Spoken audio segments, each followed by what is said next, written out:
Hey everybody, what is going on? I hope you guys are all doing well and welcome to another tutorial video. In this video, I'll be explaining to you guys how you can access cPanel through Hostinger, so let's get right into it. Now, pretty much this works for any sort of web hosting service. You can access it in two ways. You can access it either through the URL or from the site management panel, or call it whatever you want, whatever your site hosting service provides. Log into your account and you'll have the option to go to cPanel through most of them.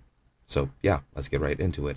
Now, for Hostinger specifically, you can access it from the H panel. You just need to go to Home after you log in and then go to your H panel and click on Manage next to the hosting. As you can see, you have cPanel Hosting Silver over here. Click Manage, and that should fix everything. Well, not fix, but you can access cPanel through that. And you can also go into the dashboard and you'll have login to cPanel over here.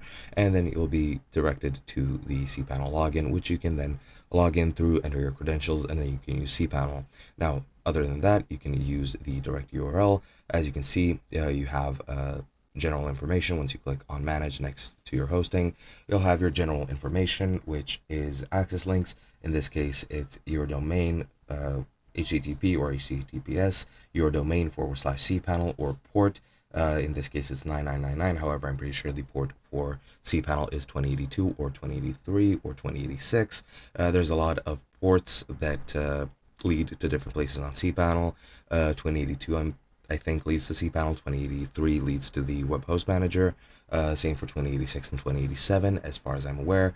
And here you'll see your username for your cPanel account, and you can change your password from here as well. But yeah, you can just do /cPanel or colon and then the port for cPanel which you want to use, and that is pretty much all you need to do to access cPanel from Hostinger. And yeah, hope you guys enjoyed, and I'll be seeing you guys in another video.